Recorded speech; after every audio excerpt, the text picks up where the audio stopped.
116b. That's Kuf Tes Zayin Amid Beis on the bottom. We're holding by Yomi Rav Ashi.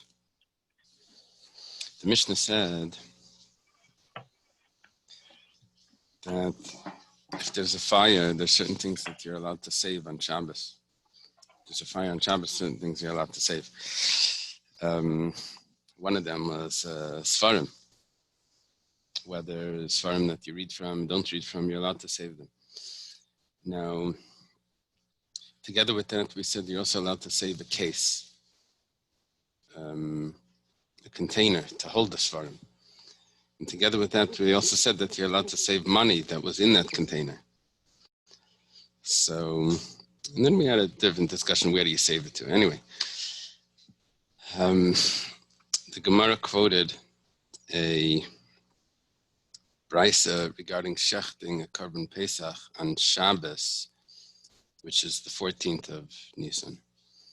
So after you shecht it, so the animal is there and still has the skin on. So from the malachas, the 39 malachas is shechting, which that's you're allowed to do because that's the day that you're supposed to shecht it.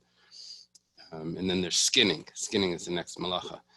Now, are you allowed to skin the animal? So it said you're allowed to skin it until the location of where you would be able to take out the evarim, which are the inner organs that need to be burnt on the mizbeach.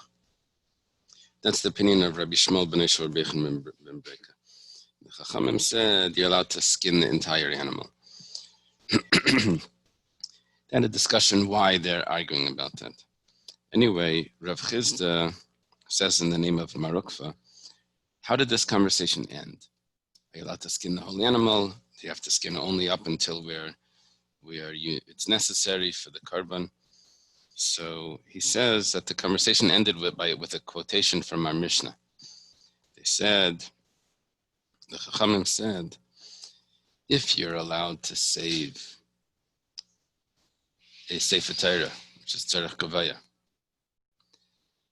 and together with that, you're allowed to bring along something for hedyot, for mundane things, which is the case. You're allowed to save the case together with the Sefer Torah. So when you're skinning the animal, you should be allowed to skin it what's necessary for the korban. Together with that, you should also be allowed to skin it what's necessary for you. Just like over there, you can move the Sefer Torah together with the case. Also, you should skin the holy. What's necessary for the holy is also what's necessary for you. That was their claim. So the Gemara said, 1 second. Over there, it's a problem of tiltal. You're not allowed to move it. Maybe muktzah. Over here, or maybe it's carrying it into a location. Over here, it's a malach, mamish, one of the 39 malachas, the skin. That's one of the 39.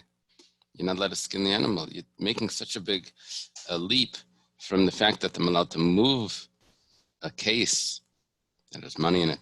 I'm allowed to move a case together with a Sefer Torah. You're jumping from that I'm allowed to skin an animal, parts of the animal that aren't even necessary. So we're holding by the second to the bottom line. Amar Rav Ashi b'tarti pligi. Rav Ashi comes in and says, yeah, there's a machlekes regarding the skinning. You're right. But there's also machlekes regarding the movement of it, the muktzah aspect. And that conversation was taking place regarding the muktzah aspect. As Rabbi Shmuel said that it's muktzah as well. And the Rabbanan are responding that no, regarding the muktzah, I have a proof that it's not muktzah from our Mishnah. Pligi b'tiltal or pligi b'malacha. So machlekes regarding the muktzah aspect, and there's a machlekes regarding the malacha aspect. V'hachi kamrilei, and this is what they're saying. Im matzilin tik ha-sefer ma-sefer. If the case of the Sefer Torah is not considered muktzah,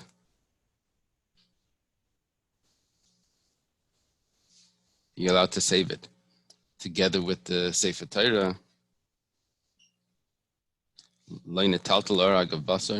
Shouldn't I be allowed to move the skin because of the flesh? And there's a little bit of an issue here. What's the problem with the flesh? I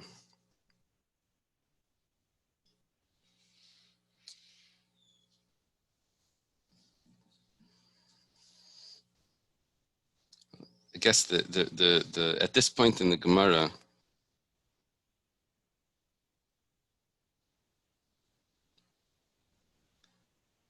the skin itself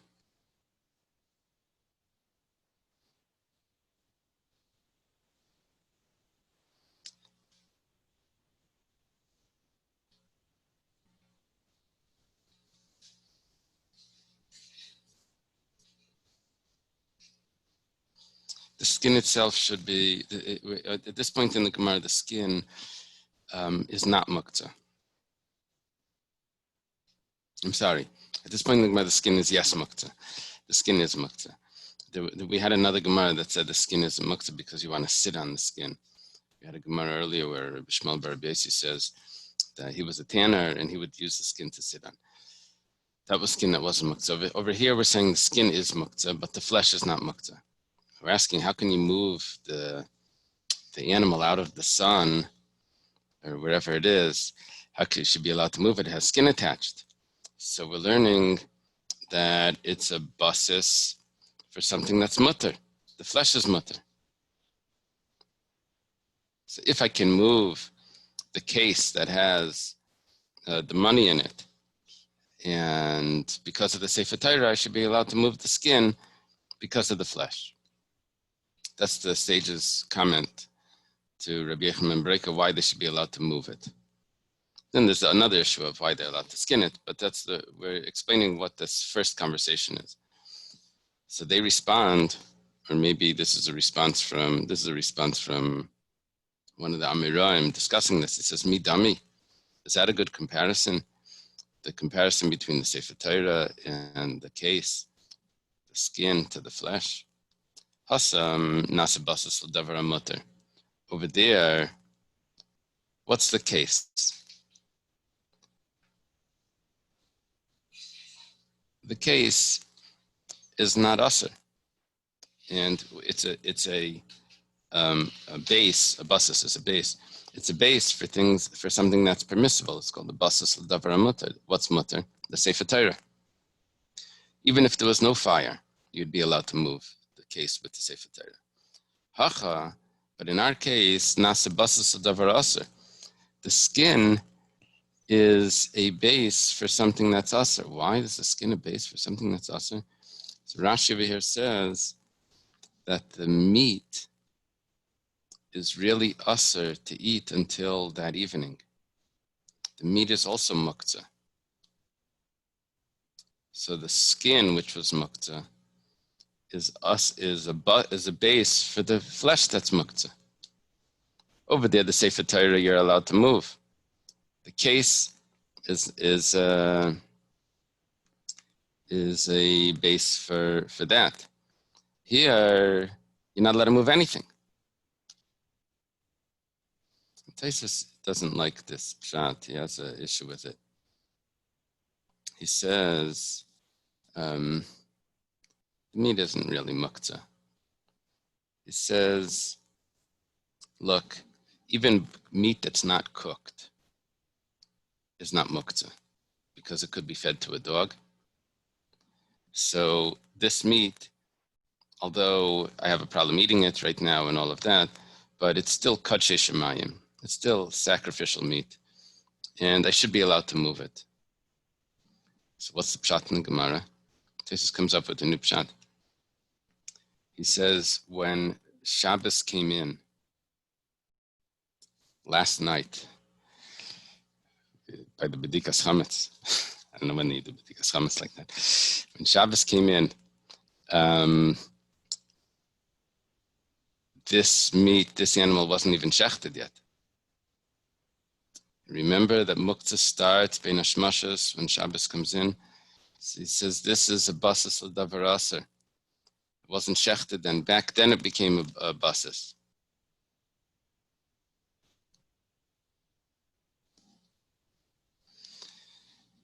Okay. Elahachi kamri. So now we need a new pshat. We tried to say why you're allowed to move the animal, and we prove it from the fact that you're allowed to move the case of the Sefer Torah. It's not a good proof because the animal is muktzah and the Sefer Torah isn't. Elahachi kamri. This is what they meant to say. Imatzilin tik shel sefer ima sefer afal pi sheish b'seichim ma'is le'netaltel ar agav basar. We're saying, okay, but let's do it a little different. The case has money in it.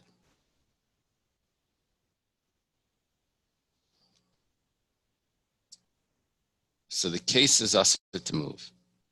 I go along and I take a Sefer Torah and I put it inside the case. I don't need to throw the money out. I'm allowed to drop the money out of it. I'm allowed to continue to take the money outside, to move the money together with the case. So too, I should be allowed to move the skin together with the meat. The Gemara says, 1 second, that's also not a good comparison. Midami, hasam nasas basas davar asal davar mutter. Over there you have two items in the case. You have something that's prohibited and something that's permissible. So we say that a basis for something that has a base for something that has two functions, serving two things, one's prohibited and one's permitted, we say that it's permitted to move. But over here, there is nothing permitted in this animal. Over here, the animal is entirely asa. The skin, the meat, however you learn Rashi or Taisus. Okay, so we need a new pshat. Elahachi kamilei. Imi v'im tik sheyesh b'seichim mois mi'alma lahatzal b'sefer Torah le'netaltel agav basar. So we come up with a pshat. The Mishnah is referring to I have a Sefer Torah that I could save. I have in another location, I have a case that has money in it. I'm allowed to go get that case with money, come over and bring it over to the Sefer Torah to be able to save the Sefer Torah in it. If that's the case where I'm allowed to move something that's a basis for money, which is muktzah, I should be allowed to also move the skin of the animal for the animal, which is also muktzah, to save it, both of them to save it. Here the animal's in the sun, whatever, it's going to rot, and here there's a fire going on. And both of them is for purposes of saving. So the Gemara says, well, you're right, that would actually work. The only problem is that you have no support that tells you that you're actually allowed to do that.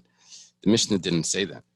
The Mishnah didn't say I'm allowed to go to some other location and get a case that has money in it.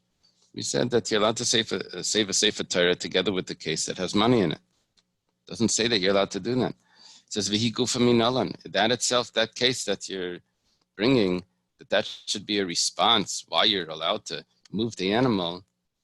That case is made up. Ilema demihecha de isbe leishadilu. Where do you get that from? Are you getting that from that you're allowed to go get a case with money in it, from the fact that when you have a case with money in it, you don't need to throw the money out? You don't need to drop the money out of the case. You're allowed to just put a Sefer Torah in. That means that you're probably allowed to go get a case that has money in it also. So therefore, Asuyinami Maisina, and that tells me that you're allowed to go bring a case with money in it.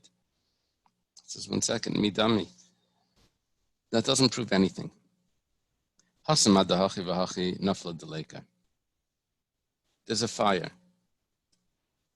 There's a suitcase that has money in it. You put a Sefer Torah in it to be able to take it outside.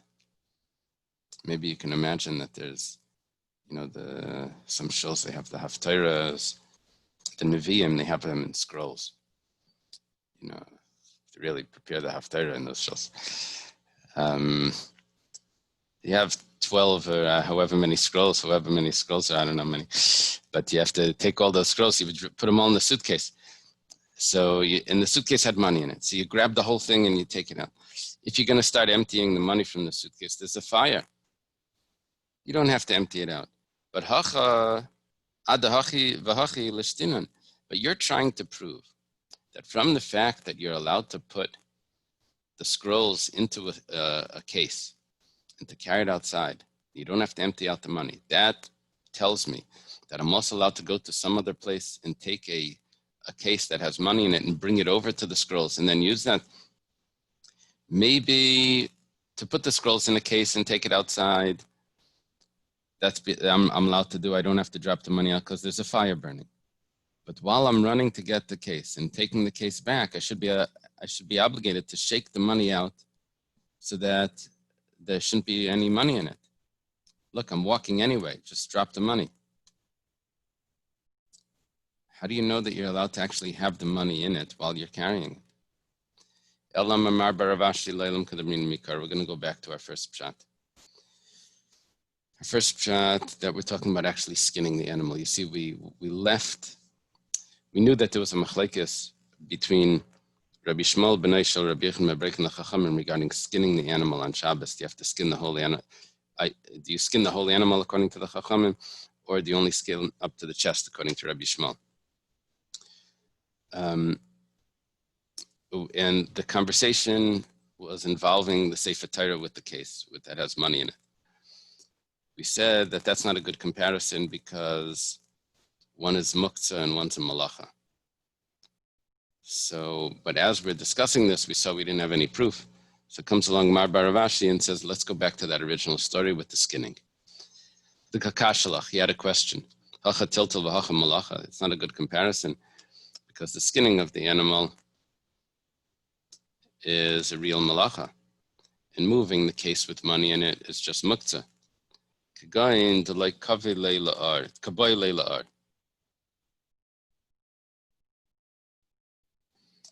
Talking about that it's not a real malacha.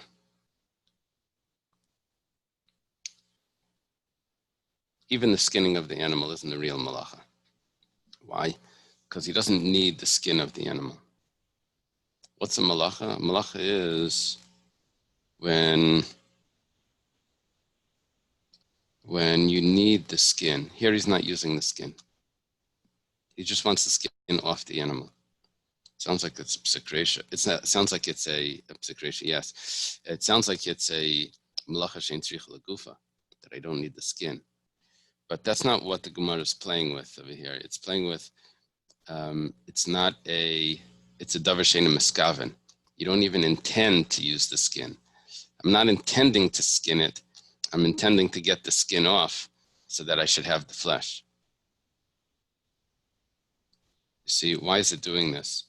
If it would be a malacha shein tzrich lagufa, then there's machlekes Rabbi Shimon and Rabbi Yehuda, and it doesn't say that it's actually mutter. It just says that it's pater. Davar shein miskaven is actually mutter, according to Rabbi Shimon. It's actually allowed. So we're saying that you have no intention of skinning here. It happens to be taking the skin off, but that's not your intention. Your intention is to have this animal clean so it doesn't rot. The Gemara says 1 second. But the fact is, that's going back to that case where someone claims that he's taking the head off a chicken, not because he wants to kill the chicken, but because he wants to have a toy for his child to play with the head. And the Gemara says, psikresha v'layamas, it's inevitable that the chicken is going to die. You can't claim that, that wasn't my intention. That's where the term psikresha comes from. You chop the head off. Psikresha means you take the head off and it's not going to die. It's inevitable that it's going to die. But Abai and Rava both say that even Reb Shimon would agree that that's aser. The Gemara answers the shakalei bebarze, that he's doing it in a way that he's taking it off in strips, which would be impossible to use. It's like peeling it off in little pieces. That's not considered peeling. That's only a derabanan. That sort of skinning is a derabanan.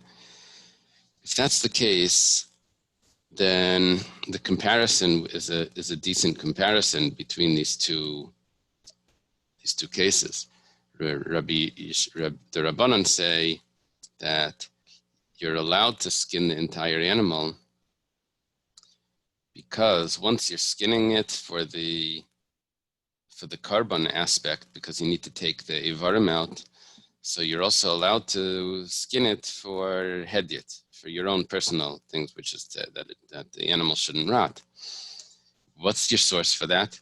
Well, if I'm allowed to save a Sefer Torah together with a tick that has a case that has money in it, there's Gavaya. The Sefer Torah is for higher purposes, and it's hedyot for regular mundane purposes, and I'm allowed to save it together, so therefore I should be allowed to skin the whole animal.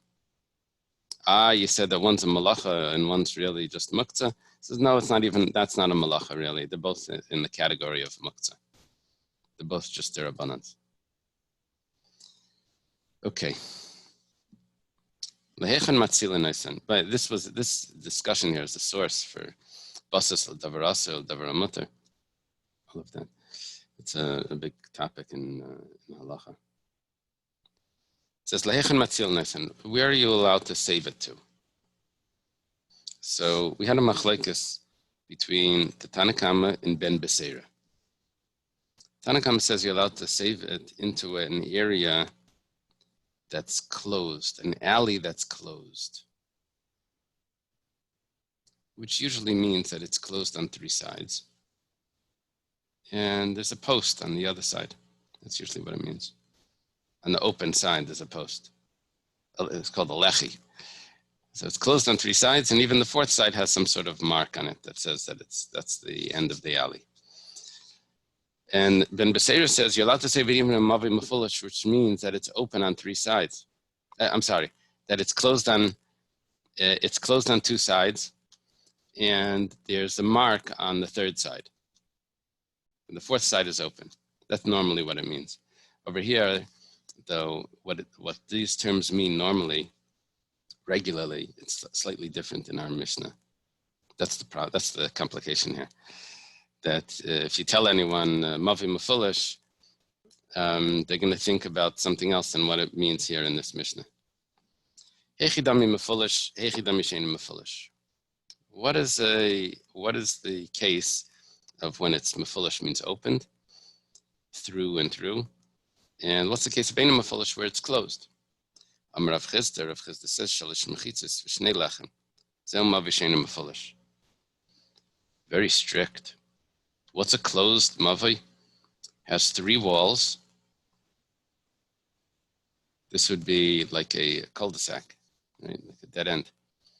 It's closed on three sides, and even the fourth side, it has a post on each side of the doorway, more than that's normally necessary. Gimel mechitza is b'lechi echad. Let's say there's three walls, but there's only one post. Zeh mavi she'eino mafulish. That's a mavi. I'm sorry. That's a mavi mafulish. That's a mavi that's opened. Okay. So this is a stricter opinion, a stricter translation of a mavi mafulish. Why? Because you need two posts to consider it closed. Normally, you don't need that. As we'll see in Eruvin in a month, that the first Mishnah in Eruvin tells us that you can close it off with one post. Here we're saying you want to close it off, you need two posts. So, v'tavayu alibud Rabbi Eliezer, and they're going according to this unique opinion of Rabbi Eliezer. And whenever it says Rabbi Eliezer, it's Rabbi Eliezer ben Hurkanus, the Tanan, that he taught at the beginning of Eruvin, hechsher mavi. How would you allow mavi to be used to carry in a mavi? Mavi is an alleyway. On Shabbos, Beishami amrim lechi v'kaira. Beishami says you need a lechi and the kaira. It's a lam oy lechi oy kaira. You need one or the other. A lechi is a post that's vertical, and a kaira is a beam that's horizontal. Usually the horizontal beam would go up above, people's heights, so they could walk under it. And the purpose of that is to show that that's the end of the private area. Otherwise, people say, well, the mavi I can carry from the mavi, I can carry into the main street, I can do it, and it becomes vague of where the end line is, where you're allowed to carry. That's the first opinion. Rabbi Lezer Shnei Lechayim. You need 2 posts to make it permissible to carry in. That means when you come to the end of, you're in a cul-de-sac, an alley that's closed on 3 sides, you need 2 posts at the doorway. You don't need the beam across, but you need 2 posts on the way. So that's the opinion that we're following here. And we're saying that if you want to save the Sefer Torah, where do you save it into? A mavoi she'ena mefulish, a mavoi that has 2 posts.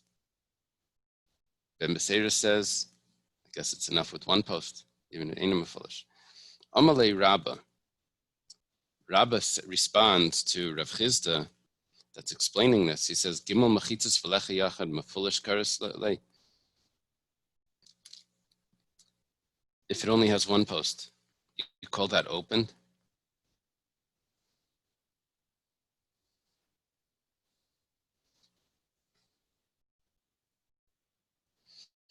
Even though Rabbi Lezer holds that you need 2 posts, but he doesn't change the meaning of the word mefulish. We know what he requires, but you're taking it much farther. Why are we saying that this is where you're allowed to save a Sefer Torah into? What's going to happen is, when we turn the page today, Bezras Hashem, it says that you're allowed to save food as well, enough that you need for Shabbos, depending on what time of the day it is. Then when you go further, over here it's going to say, where are you allowed to save that food into? And it doesn't say a mavi. It says you're allowed to save it into a chatzar hamoreves, a courtyard that an Erev is in. Well, it means that there's a bigger heter, there's more leniency in saving a Sefer Torah than there is food. If you're going to tell me that this mavi is so closed off that it has 2 posts, but you're only allowed to save a Sefer Torah into that, it's closed off, you should be allowed to save food. There must be that you're getting a bigger leniency here. He's taking it exactly the opposite. Rav Chizda was taking it that this is really a strict area. It's really a closed off area. Rabbi is going to take it the other way. So if you're not allowed to save food into it, it must be a special leniency. 2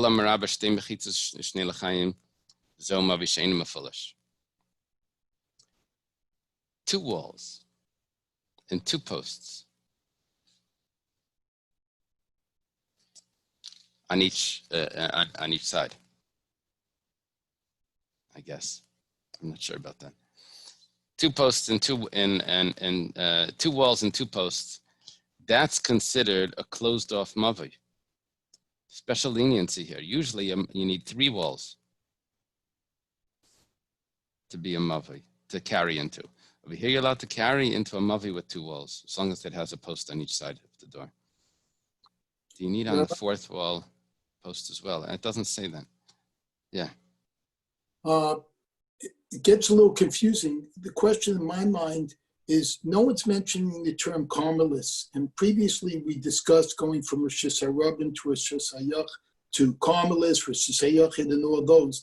Right. Here, if we're carrying a Sefer Torah, and we're putting it, if we put it in the Rosh Hashanah, then I think it's more than just carrying, or is that carrying? In other words, my question is, all this thing about the posts and mavoi, are we really trying to define whether or not the mavoi is a Rosh Hashanah, and therefore mamish is true carrying, or it really isn't, it's harmless or not, and therefore we're not really carrying in there? That's my question. Right, so we're not taking from Rosh Hashanah into Rosh Hashanah. That's clearly we're not allowing that. We're taking from Rosh Hashanah, and it's not going into another Rosh Hashanah. It's going into an area that's not clearly defined as a Rosh Hashanah. It's a Carmelis area. And the question is if it's even an area that could be combined with an Erev. An Erev means food that people put together. Could it, or shituf, if it would be a mavi. It's called shituf. It's the same concept of an Erev, where everyone in this complex joins together for one meal, and they they don't have to actually eat it, but they have to put something out there, put something in a special location, a box of matzah, that it's all considered one family and it's all considered one rishus. Now, you can only do that if it's marked off, that it's all one area, if it's walled in. You do it in an apartment building or a complex. Over here, it's even open to the extent that you wouldn't be able to put the food there. And nevertheless, you're allowed to carry into that. So there's no food and there's no, it's a leniency here. It's not walled in properly and there's no food and you're still allowed to save a Sefer Torah into that area, but it's a Carmelist area. So what's the leniency? That you have 2 walls and 2 posts. So it's really only halachically a 3-walled area because of those posts, if the post means that it's a wall. Let's say it's 2 walls and only 1 post. So that's really a through an open mavi, and that only Ben Beseira would allow to save into that area. And we're actually following a different opinion, not Rabbi Eliezer's opinion that's very strict. We're following opinion here of Rabbi Yehuda. Also, this is in Erevin. We had it once. It says, the Tanya Yisrael kein Amar Rabbi Yehuda misheyesh leishnei batim shtei tzidur shesrav meisalechem mikan v'lechem mikan. Rabbi Yehuda was talking about if a person owns a house on each side of the street, and then he makes a walkway to walk over the traffic, and he's allowed to carry under that, according to Rabbi Yehuda, even though it's covering a Rosh Hashanah, but he says it's under his walkway. So it becomes a Rosh Hashanah underneath it. Then Yasser Alkin, Rabbi Yehuda says even more. If a person has a house on each side of the street, he's allowed to put a beam across the street, and that would close off the street as if it's close off the area between the 2 houses of the street. That strip between his houses, he'd be allowed to carry. So why is he allowed to carry? He only has a wall on one side, one house. He has a wall on the other side. He doesn't really have 3 walls. He doesn't have 4 walls. Rabbi Yehuda holds, well, 2 walls is enough. 2 walls is enough. And all you need after that is a beam. So we say, yes, you have walls on each side. You have walls on each side of the street, which means because you have a house, that house obviously has a wall. That's considered the wall. So you make a lechi mikan v'lechi mikan, a kari mikan v'kari mikan. Now you need not 1 post, but 2 posts. And you need not 1 beam going across, but you need 2 beams going across. You're allowed to carry in the middle of the street. Amrullah, the sages disagreed with this. Ein ma'arvin Rosh Hashanah bekach. Says you can't make an Erev in Rosh Hashanah with a post going across the street, a beam going across the street. So that is Rabba's explanation for what are you allowed to save here? What are you allowed to save into? You have 2 mechitzas and you have 2 posts. So then even the Rabbanan say you're allowed to save. If you have 2 mechitzas and 1 post, then Beseira holds you allowed to save. Amalei Abaya says to Rabba, L'didach nami, according to you as well. The Rabbanan natal seicha yechlan amashkin. What are you doing? You're following Rabbi Yehuda. According to Rabbi Yehuda, that's a reasonable, that's an acceptable, a closed area.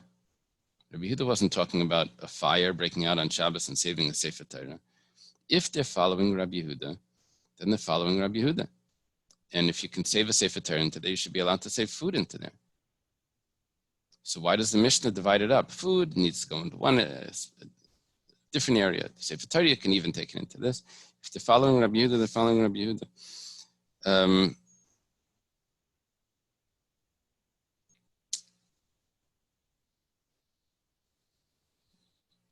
Okay. Elamar Ravashi. Rather, Ravashi says, this is the girsa that Rashi has. Tosfos says Elamar Abaya. And it's Abaya that's actually responding, which is more of the pattern of how it worked. Because we had Rabba asked on Rav Chizda, and then we had an Ela Amar Rabba. Abaya asks on Rabba, and we should have an Ela Amar Abaya.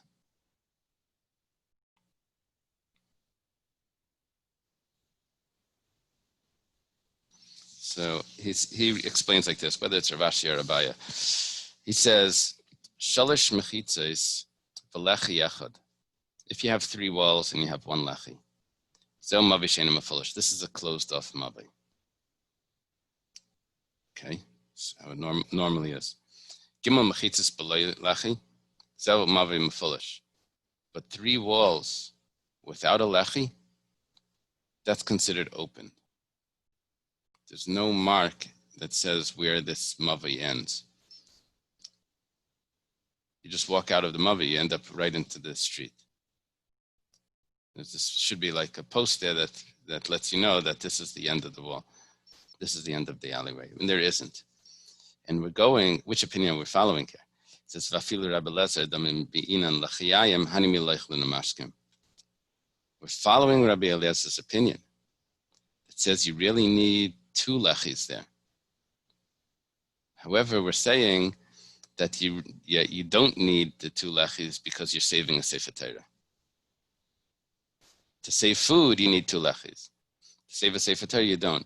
What he's gaining here is he's saying that it's easier to call this a mavi she'eino mefulish, a mavi that's closed, because it is closed on one side, and it's closed on the open side, on the 4th side as well, because it has the lechi there. And a mavi, it's called a mavi mefulish when it's opened on that 4th side. Now, normally we say mavi mefulish means that it goes through on both sides. So even here, it's not the regular translation of the word, but you can get away with it by saying that it's open because one side is fully open. Okay. Aval Sefer Torah b'chad lechi sagi, but to save a Sefer Torah, you only need 1 lechi. That's the Rabban's opinion. Ben Beseira holds you don't even need that, because he holds a mavi mefulish is good as well for a Sefer Torah. Okay. Was a little bit of a complication here. That Abaya had a problem with Rabbi's explanation. He said, are you accepting Rabbi Yehuda's opinion or not? If you're accepting Rabbi Yehuda's opinion, then you have to follow it all the way. If you can save a Sefer Torah there, then you should be allowed to save food there. Now he comes along and he says, we're following Rabbi Elezer's opinion. According to Rabbi Lezer, even according to Rabbi Lezer, it doesn't really hold like that. So that's how he's doing it. Even Rabbi Lezer doesn't hold that you're allowed to do this. Normally, it's only because of a fire there's a leniency. So we're switching the opinion of Rabbi Eliezer. That's what we're doing. What we did before was we were following Rabbi Yehuda exactly for the Sefer Torah. And then for the food, we were being more strict than Rabbi Yehuda. And that didn't make sense. Now, what we're saying is it's not that we're following Rabbi Eliezer. It's Rabbi Eliezer himself would be lenient if there's saving a Sefer Torah. That you only need one post. Okay. The Mishnah says, Matzilin Mazon Gimel Sudas. You're allowed to save food for 3 meals. You can't just save all the food that you have. Haray la'adam la'adam. Food that's fit for a man, you save for the man. Haray la'behema la'behema. Food that's fit for the animal. And the 3 meals for the man is you save in 3 meals for the animal. Yeah, someone told me that Rabbi Hirschsprung, the Rav in Montreal, he tested him in Masechta Shabbos. So he asked him his question. It was an incredible genius. He had a different way of thinking about things. He read into it like different things. So he said, his first question was, bring me a raya that a dog eats shalosh shadas. He wanted to hear this Mishnah. It says you're allowed to save for shalosh shadas for the animals. So that's okay. Kate said, how does this work? Nafla dleika b'leili Shabbos. If the fire is on Friday night, Matzilin Masan Gimel Sudas. you can save 3 meals because you have the Friday night meal and the 2 meals of Shabbos day. B'shachris, if the fire broke out in the morning, so 1 meal was already Friday night. So matzil wasn't based, you only have 2 meals left. You can only save for those 2 meals. The mincha, when it's mincha time, so you only have 1 meal left. Shalashudas, mazon sudachas, only for 1 meal. Rabbi Yomi says, "Laila matzil mazon shalashudas." No, once it's set that you're allowed to save for 3 meals, it doesn't matter when. You're always allowed to save for 3 meals. If you have extra food in the house, you're allowed to take out 3 meals per person.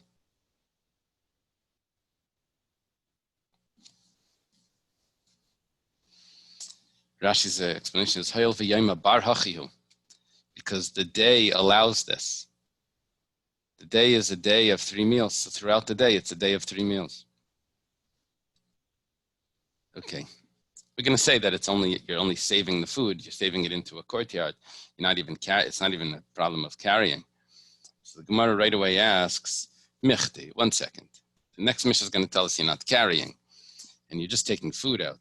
So, what is the issue? Take out all the food. You have a pot of chalent, whatever, you have kugels, leftovers, things that you're going to have, take it all out. It's not muktzah, and it's erev. Rav says, because a person is concerned, anxious about his possessions, his money, if you allow him to get involved in it, then once he starts saving it, he's going to forget about Shabbos. If he forgets about Shabbos, he's going to end up putting out the fire. He's going to be so involved in what he needs to do to save his possessions, he's going to end up putting out the fire. We don't want him to forget about Shabbos. He has to remember that. And putting out the fire is a malacha. So he's allowed to, even what he saves is just Shabbos saving. What he's saving is just for Shabbos. Amalei Abaya says, but there's a brisa that says,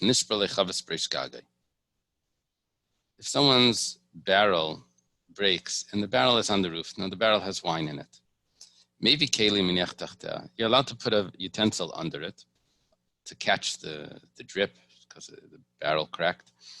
You're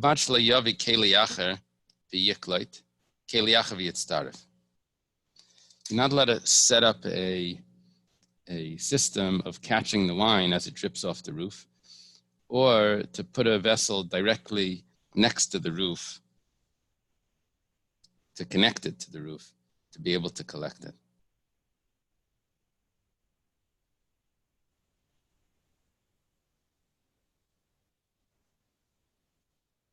Is that because the vessel next to the roof is in a different reshus?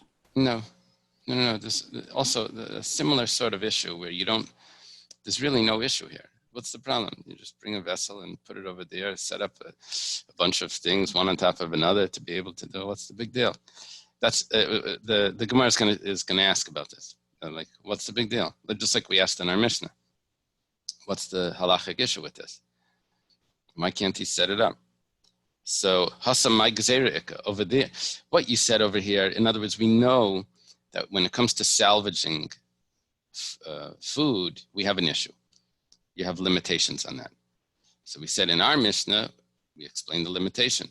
We explained why there's those restrictions, because you may end up putting out a fire. But we think that brisa is the same logic as our Mishnah. And then our brisa, what are you going to do? You're going to put out a fire? There was no fire. It cracked on its own. Why over here are you making restrictions if it seems to be the same case as the Mishnah? And the Mishnah had a fire, and we're worried that you're going to put out the fire. In other words, Abaya is asking, give me one explanation for both of them. And the explanation that you gave only fits for the Mishnah. So he answers, he asks, what type of decree is there? He says, if we allow you to save it in this way, where you can pile up vessels to catch it directly from the roof, you may end up saying, I have to save the wine, and you're going to run into Rosh Hashanah to bring utensils, bring vessels to be able to set this up. You're going to carry from Rosh Hashanah. to be able to save. So therefore, we limit the way you're allowed to save. Okay, the Gemara is going to go back to explain this. It says, Gufa, this was taught in a brisa. This is the second time in the last few days where we have Gufa when it's a brisa. Maybe we have to adjust our rules. We've been looking at this the last few years. Maybe Gufa is also used on a brisa that doesn't have any name, anyone that it's attributed to, because that happened in the last case as well. It definitely works with Amiraim. Gufa, Rav Amar this and Shmuel Amar that we know that you can use names, but maybe if there's no name attributed, we'll use Gufa even for a brisa. See. Rabbi. Yeah. In the English, it says the text itself stated. So that would go with the word Gufa. When all we have is a text, regardless of whether it's a brisa or not, or a nameless text. If it's just the text we're referring to, we say Gufa. It's the Gufa. Okay. That's correct. That's correct. The translation is correct. And the only thing is that there is a system on how statements are introduced, how the Gemara introduces them. You know, it says Tanan, that means a Mishnah is coming. It says Tanya, means a Bryce is coming. When it already quoted it once and it wants to re-examine it, if it's a Bryce, it would say Amar Mar, the master taught.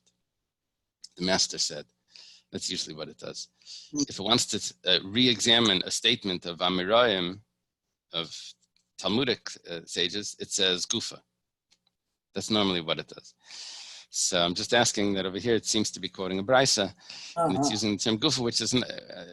It's being introduced a little off, not the way it's normally introduced.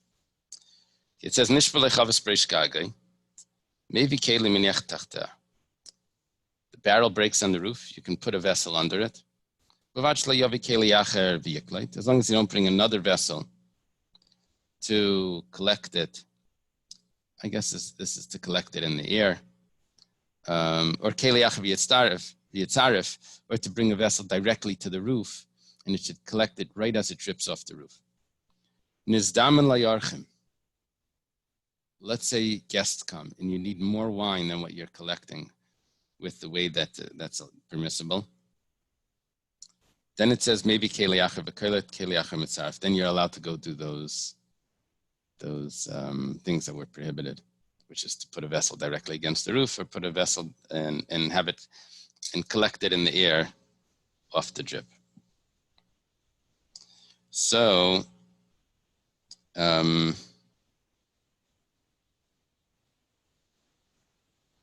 but you shouldn't first do this collecting the wine in the air, and then say, oh, I'm going to go invite guests now. So, see, it was allowed.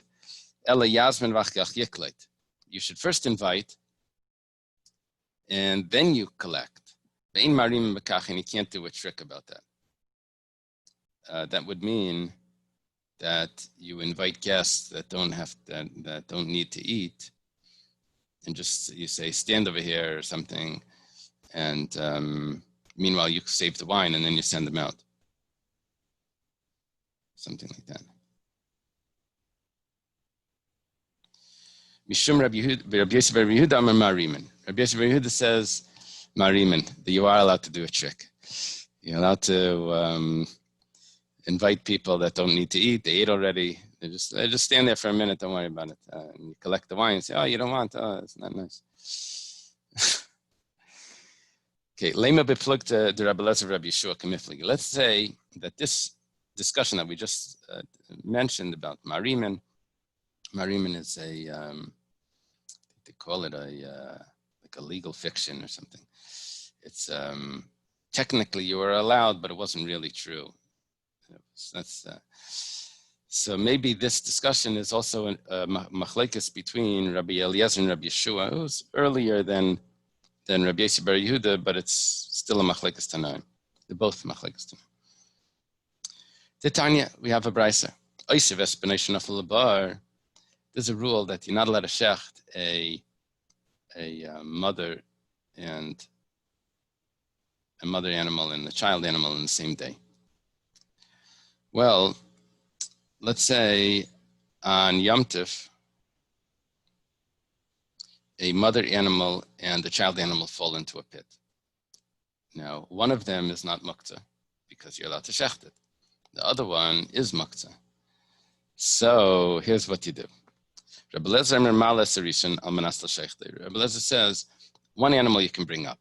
So you bring one animal up and you can save it from the pit. Another one, you bring it food and water into the pit so that it doesn't die. Okay. Rabbi Shua says, no. You bring up the first animal, you say, oh, let's shecht this. I'm allowed to move it. But when you bring it up, you say, nah, I'm not going to shecht it. And then you go back, you say, let me see, maybe I'll shecht the other one. You bring up the other one. Then then you have a choice. Do you shecht this one or that one? So you did a trick. You brought the first one up to shecht, but then you don't shecht it. You go get the second one to shecht. You don't. So you see, Rabbi Yeshua allows for harama, which is this legal fiction, to do this trick. And that was what Rabbi Yossi bar Rabbi Yehuda held. So they would go together. And the Rabbanan would go with Rabbi Eliezer. Where it says, Mimai. It's not necessarily that this is exactly matching up the way that you want it to fit. Over there, Rabbi Eliezer says, you're not allowed to bring them both up. In other words, really, Rabbi Eliezer holds you're allowed to do a trick when it's really necessary. But over here, it's not really necessary. You do the trick when it's necessary. Over here, you can bring it food, and it can survive in the pit. You'll get it up this evening. It's not going to starve there. But over here, the wine is spilling. You're not going to be able to get it back. Maybe Rabbi Eliezer holds you're allowed to do a trick here. Tell people to stand on the side as if you're inviting them, and then you save for them. Maybe Rabbi Eliezer would allow it. And now let's go the other way. Maybe Rabbi Yeshua only holds over there that you're allowed to do a trick because the animal is still stuck in the pit. It's scared. It's the whole time, get me out, it's scratching the wall. It wants to come up. So Rabbi Yeshua says, oh, it's Tsar B'Lechaim, you're allowed to take it up. But over here, but the wine is dripping down. It doesn't know anything. It's maybe you're not allowed to salvage it with these possible, which could lead to possible prohibitions. Okay, that's where we leave. Tana Rabbanan.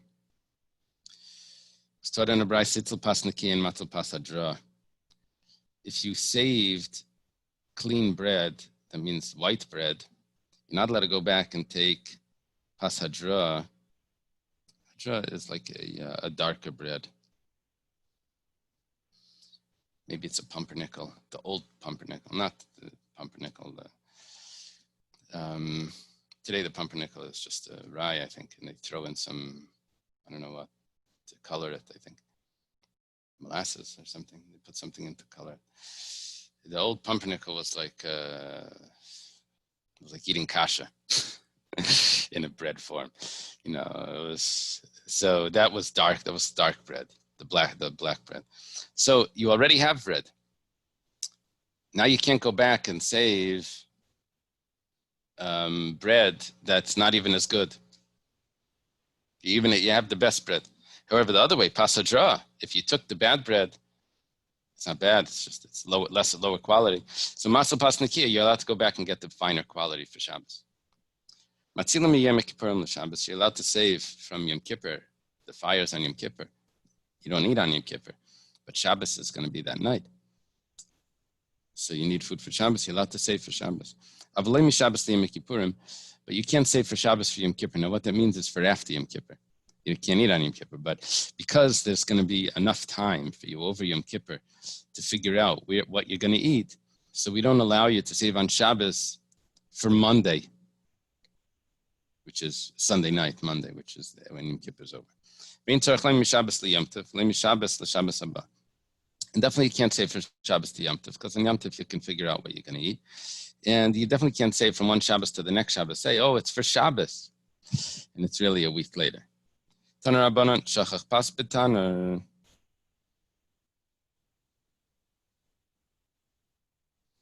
Let's leave it right before this piece.